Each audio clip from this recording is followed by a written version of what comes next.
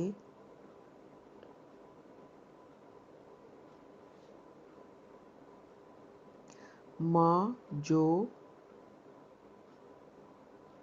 انفقوا انہوں نے خرچ کیا، منن کوئی احسان،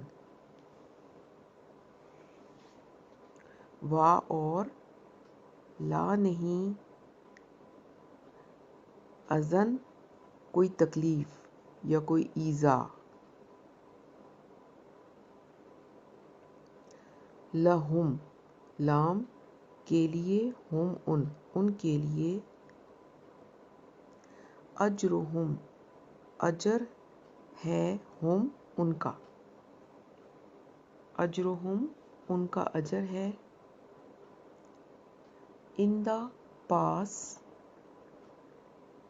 ربیہم ان کے رب، رب رب اور ہم ان کا، ان کے رب، عند ربیہم ان کے رب کے پاس، ولا اور نہیں، خوف کوئی خوف،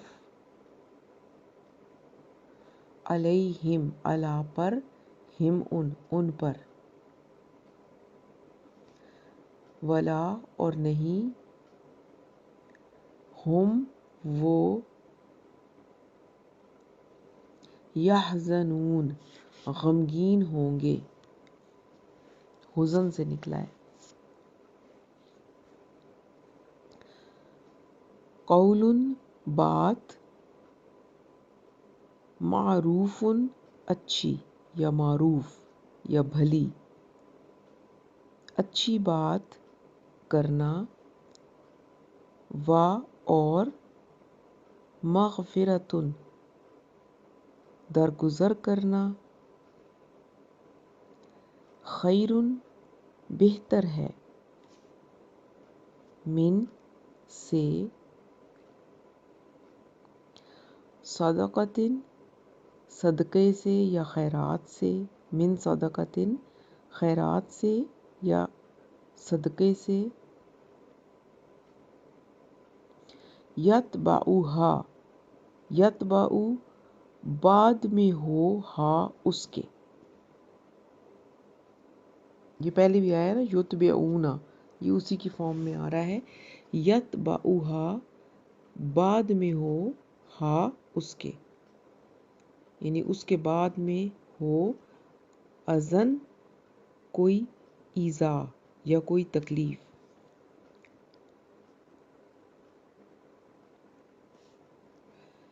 واللہ اور اللہ، غنی غنی ہے یا بے نیاز ہے، حلیم حلم والا ہے یا بردبار ہے۔ بس یہاں پر ہم اپنا لیسن ختم کریں گے، نشان آپ یہاں پر لگا لیں، یہ یہاں تک ٹرانسلیشن ہم نے کرنی ہے۔ اب اس کو ہلکا سا میں آپ کو ایکسپلین کر دیتی ہوں۔ وَإِذْ قَالَ إِبْرَاهِيمُ، اب یہاں پر بھی ایک، یہ پہلے دو واقعات ہم پڑھ چکے ہیں جو بتائے گئے ہسٹری میں سے، اور اب یہ تیسرا واقعہ ہے جو اللہ تعالیٰ قرآن پاک میں بتا رہے ہیں، اور فرمایا کہ وَإِذْ قَالَ إِبْرَاهِيمُ، اور جب کہا ابراہیم علیہ السلام نے، کہ یاد کرو کہ جب ابراہیم علیہ السلام نے کہا تھا، کیا کہا تھا، ربی ارینی کیف تحیی الموتیٰ، انہوں نے فرمایا تھا کہ ربی اے میرے رب، مجھے دکھائیں کہ آپ کیسے مردہ کو زندہ کریں گے، یعنی کہ وہ انہوں نے یہ کہا تھا کہ مجھے مشاہدہ کروا دیں کہ آپ کیسے مردہ کو زندہ کریں گے۔ ایسا نہیں ہے کہ ان کو اس بات پر یقین نہیں تھا، یقین تو تھا، ظاہر ہے وہ پیغمبر تھے، لیکن وہ ایک چیز کو دیکھنا چاہتے تھے تو انہوں نے کہا جی میرے اللہ مجھے دکھائیں کہ آپ کس طریقے سے ایک مردہ کو زندہ کرتے ہیں۔ قال، اللہ تعالیٰ نے فرمایا اس بات کے جواب میں، اولم تؤمن، کہ کیا تمہیں اس بات پر ایمان نہیں رکھتے تم؟ قالا، تو حضرت ابراہیم علیہ السلام نے فرمایا، بلا، کیوں نہیں، کہ کیوں نہیں میرے رب، میں ایمان تو رکھتا ہوں، ولیکن لیطمئن قلبی، لیکن کیا ہے کہ میں چاہتا ہوں کہ میرے دل کو پوری طرح سے اطمینان ہو جائے، یعنی دل کے اطمینان کے لیے میں یہ دیکھنا چاہتا ہوں کہ یہ سب کچھ کیسے ہوتا ہے۔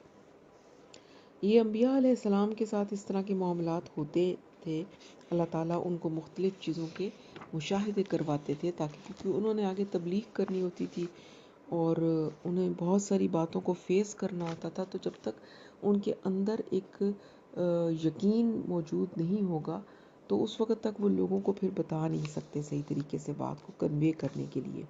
جیسے کہ نبی صلی اللہ علیہ وسلم کو بھی شب معراج میں آسمانوں پر لے جایا گیا اور ہر چیز ان کو ان کی آنکھوں سے دکھا دی گئی۔ تو ان مشاہدات سے انبیاء کو ان ایمانی حقائق پر یقین کامل ہو جاتا ہے جن کی وہ لوگوں کو دعوت دیتے ہیں۔ تو اس وجہ سے انہوں نے کہا کہ بھی مجھے دکھائیں یہ کس طرح ہوتا ہے۔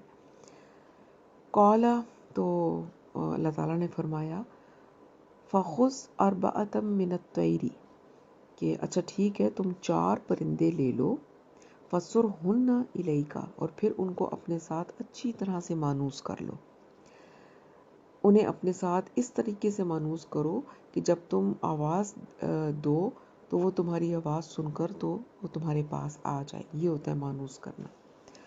ثم اجعل علی کل جبل منہن جزءا، پھر ان کے ٹکڑے لے کر، یعنی کہ پھر ان کو ٹکڑے ٹکڑے کر دو، اور پھر ان ٹکڑوں کو لے کر ہر ایک پہاڑ پر ان کا ایک ایک ٹکڑا رکھ دو، یعنی پہلے پرندے لو، پھر مانوس کرو، پھر ان کو ذبح کر دو، اور ذبح کر کے ان کے ٹکڑے کر دو، اور پھر ان کو مختلف پہاڑ کی چوٹیوں پر وہ ٹکڑے رکھ دو۔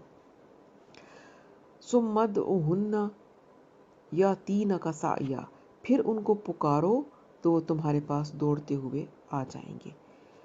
تو اس کی تفصیل میں یہ اس طرح سے آتا ہے کہ حضرت ابراہیم علیہ السلام نے 4 پرندوں کے سر، ان کے دھڑ، ٹانگیں اور ان کے پر علیحدہ علیحدہ کیے، پھر ایک پہاڑ پر 4 کے سر، دوسرے پہاڑ پر 4 کے دھڑ، اور تیسرے پہاڑ پر 4 کی ٹانگیں، اور چوتھے پہاڑ پر 4 کے پر رکھ دیے، اور اس طرح انہیں مختلف اجزاء میں تقسیم کر دیا۔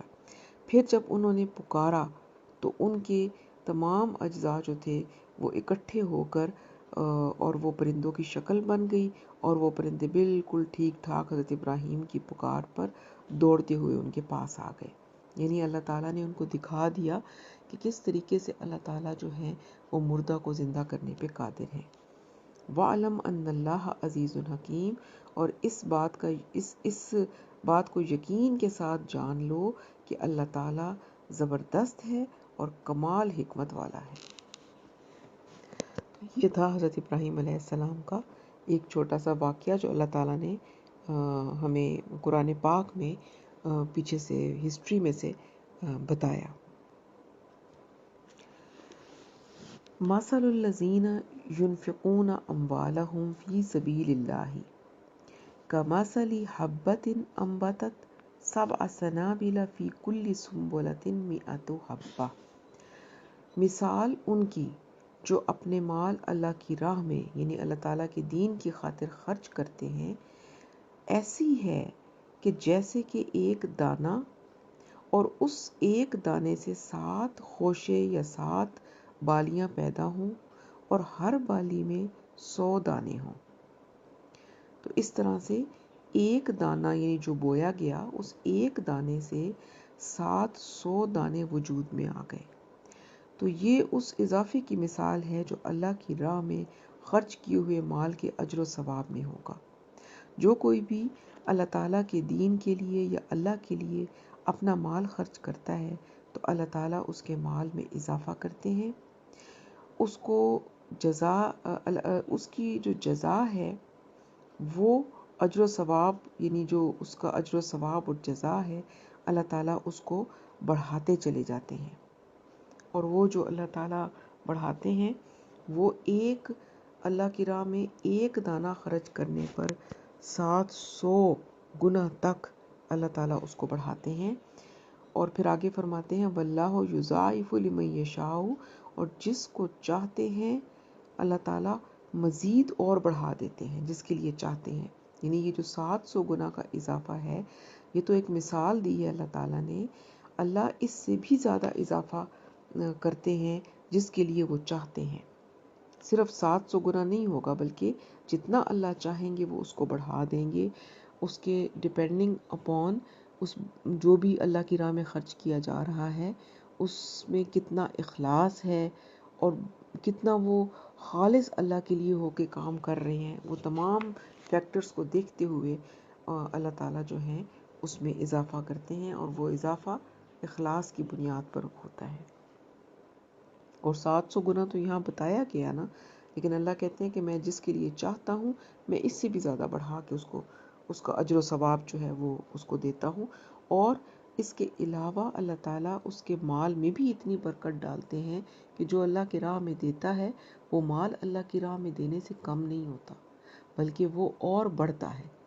یعنی یہ بھی اللہ کے ساتھ ایک تجارت کرنا ہے کہ جو اب اللہ کی راہ میں آپ خرچ کریں گے تو خرچ کرنے سے مال وہ کم نہیں ہوگا. وہ ایک طرح سے ہم نے ایک جگہ پڑھا ہے نا کہ اللہ تعالیٰ فرماتے ہیں کہ یہ میرے ذمہ قرض ہو جاتا ہے اور اللہ تعالیٰ پھر اس کو بڑھا چڑھا کر واپس کرتے ہیں. الذین ينفقون واللہ واسع علیم، اور اللہ تعالیٰ بڑی وسعت والے ہیں اور سب کچھ جاننے والے ہیں. یعنی اللہ کے خزانوں میں کوئی کمی نہیں ہے اور اس کا جو علم ہے وہ ہر شے کا احاطہ کیے ہوئے ہیں. الذین ينفقون اموالہم فی سبیل اللہ، وہ لوگ جو اپنا مال خرچ کرتے ہیں اللہ کے راستے میں، ثم پھر لا یتبعون ما انفقوا منا ولا اذن، پھر وہ جو اللہ کے راستے میں خرچ کرتے ہیں خرچ کرنے کے بعد نہ تو احسان جتلاتے ہیں اور نہ ہی کوئی تکلیف پہنچاتے ہیں.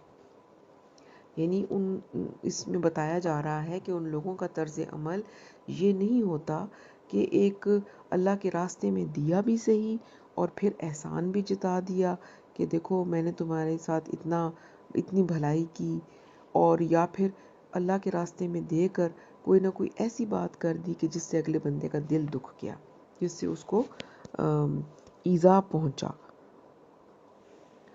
تو اس صورت میں اگر احسان جتلا دیا یا کوئی تکلیف دہ کلمہ کہہ دیا تو پھر وہ جو اللہ کے راستے میں دیا ہے اس کا اجر و ثواب جو ہے وہ ملٹی پلائی بائی 0 ہو جائے گا، پھر اس کا اجر و ثواب نہیں ملے گا، وہ ختم ہو جائے گا. تو اس لیے بڑا محتاط رہنے کی ضرورت ہے کہ جب بھی اللہ کے راستے میں دیں تو دینے کے بعد احسان نہ جتائیں کہ کہیں ہمارا دیا ہوا اس کا اجر و ثواب ضائع نہ ہو جائے، اور نہ ہی کسی کو دینے کے بعد یعنی دے بھی دیں اور ساتھ کوئی ایسی بات بھی کر دیں کہ جس سے اگلے بندے کا دل دکھ جائے تو پھر وہ دیا ہوا ضائع ہو جاتا ہے. اللہ تعالیٰ ہمیں توفیق دے کہ ہم ایسی باتوں سے بچیں اور اللہ کے راستے میں جو کچھ بھی دیں وہ خالص اللہ کے لیے دیں. لہم اجرہم عند ربہم، تو ان کا اجر ان کے رب کے پاس محفوظ ہے. یعنی وہ لوگ کہ جو دینے کے بعد احسان نہیں جتاتے، جو دینے کے بعد کوئی تکلیف دہ بات نہیں کرتے، تو ان کا اجر ان کے رب کے پاس محفوظ ہے. ولا خوف علیہم ولا هم یحزنون، اور نہ تو ان کے لیے کوئی خوف ہوگا اور نہ ہی وہ کسی رنج یا غم سے دوچار ہوں گے. قولا معروفا و مغفرۃ، اچھی بات کرنا اور درگزر کرنا. خیر من صدقۃ، بہتر ہیں اس صدقے سے یتبعها اذن، کہ جس کو دینے کے بعد کوئی اذیت دہ بات کی جائے یا کوئی تکلیف پہنچائی جائے. یعنی اگر آپ کے پاس کوئی ضرورت مند آ گیا ہے، کسی نے آپ کے آگے ہاتھ پھیلایا ہے تو آپ اس کی مدد نہیں کر سکتے یعنی نہیں ہے گنجائش تو اس کی مدد اگر آپ نہیں کر سکتے تو نہ کریں، لیکن کوئی ایسا کلمہ بھی نہ کہیں کہ جس سے اس کو تکلیف پہنچے. نرمی کے ساتھ، اچھی طریقے کے ساتھ اس سے معذرت کر لیں. یا پھر اگر کسی سائل نے آپ کے ساتھ کوئی غلط بات کی ہے، یعنی کوئی ترش بات کر دی آپ کے ساتھ، تو پھر بھی اس کو ڈانٹے مت، کیونکہ اللہ تعالیٰ یہی فرما رہے ہیں کہ کسی بھی سائل کو، سوالی کو جھڑکو مت. تو اس لیے ہمیں بہت زیادہ محتاط ہونے کی ضرورت ہے یہاں پر، کہ جو بھی کوئی آتا ہے مانگنے، تو اسی لیے اللہ تعالیٰ کہتے ہیں کہ بھلی بات کرنا اور درگزر کرنا جو ہے، یعنی وہ اس صدقے سے بہتر ہے، یعنی جس کے بعد کوئی تکلیف دہ بات کر دی جائے. یعنی پھر صدقہ دے کر تکلیف دہ بات کریں گے تو صدقہ بھی ضائع گیا. اس سے بہتر ہے اگر آپ نہیں دے سکتے تو ڈانٹے مت، کوئی بھلی بات کر دیں، اور یا اگر وہ مانگنے والا کوئی ایسی غلط بات کر رہا ہے تو اس کو درگزر کر دیں، اگنور کر دیں.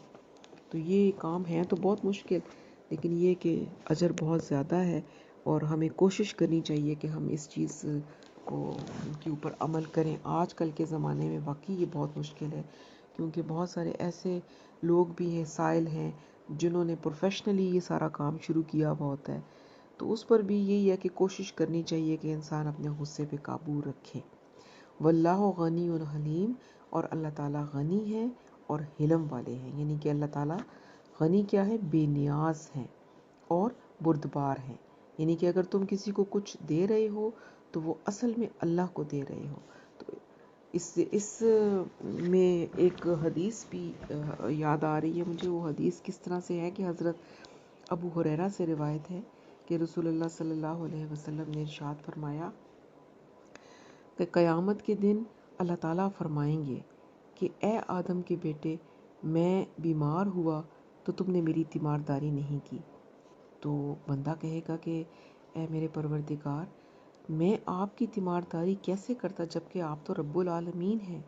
تو اللہ تعالیٰ فرمائیں گے کیا تم نہیں جانتے تھے کہ میرا فلاں بندہ بیمار تھا اور تم نے اس کی تیمارداری نہیں کی؟ کیا تم نہیں جانتے کہ اگر تم اس کی تیمارداری کرتے تو مجھے اس کے پاس موجود پاتے؟ پھر اللہ تعالیٰ کہیں گے اے آدم کے بیٹے، میں نے تم سے کھانا مانگا تھا، تم نے مجھے کھانا نہیں کھلایا. تو بندہ کہے گا کہ میرے رب، میں آپ کو کھانا کیسے کھلاتا جبکہ آپ تو رب العالمین ہیں؟ تو اللہ تعالیٰ فرمائیں گے کیا تم نہیں جانتے تھے کہ تم سے میرے فلاں بندے نے کھانا مانگا تھا تو تم نے اس کو کھانا نہیں کھلایا؟ کیا تم یہ نہیں جانتے تھے کہ اگر تم اس کو کھانا کھلاتے تو اس کھانے کو میرے پاس موجود پاتے؟ یعنی جو کھانا کسی غریب کو دیا جاتا ہے، اللہ تعالیٰ وہ اصل میں اللہ کو دیا جا رہا ہے، یعنی کہ وہ اللہ کے نام پہ دیا جا رہا ہے. پھر اللہ تعالیٰ فرمائیں گے اے آدم کے بیٹے، میں نے تم سے پانی مانگا تھا اور تم نے مجھے پانی نہیں پلایا. تو بندہ کہے گا پروردگار، میں آپ کو کیسے پانی پلا سکتا تھا جبکہ آپ تو رب العالمین ہیں؟ اللہ تعالیٰ فرمائیں گے تجھ سے میرے فلاں بندے نے پانی مانگا تھا، تم نے اس کو پانی نہیں پلایا. تو کیا ایسا نہیں ہے کہ اگر تم اس کو پانی پلا دیتے تو اپنے اس عمل کو میرے پاس موجود پاتے؟ تو یہ حدیث ہے، اس کو اگر ہم سامنے رکھیں تو ہمیں بہت زیادہ محتاط ہونے کی ضرورت ہے. اور اللہ تعالیٰ جو ہیں وہ تو غنی ہیں، ان کو تو ہماری کسی چیز کی ضرورت نہیں ہے، لیکن یہ کہ جو کچھ بھی ہم اللہ کے راستے میں دیتے ہیں وہ اللہ کے بندوں ہی کو دیتے ہیں، اور دینے کے بعد ثواب اور اجر بھی ملتا ہے. اور پھر یہ کہ اللہ تعالیٰ جو ہیں وہ حلم والے بھی ہیں، بردبار بھی ہیں، کہ ہمارے طرز عمل کے باوجود، غلط جو ہمارے طرز عمل ہوتا ہے اس کے باوجود اللہ تعالیٰ ہم کو درگزر کرتے ہیں، معاف فرماتے ہیں. اس کی وجہ یہی ہے کہ وہ حلم والے اور بردبار ہیں اور اپنے بندوں کے ساتھ نرمی کا معاملہ فرماتے ہیں. اللہ تعالیٰ ہم نے جو کچھ پڑھا ہے اس پر عمل کی توفیق عطا فرمائے، اور ہمیں اپنے رویوں کو درست کرنے کی توفیق عطا فرمائے. سبحانک اللہم و بحمدک، نشہد ان لا الہ الا انت، نستغفرک و نتوب الیک. السلام علیکم ورحمۃ اللہ وبرکاتہ.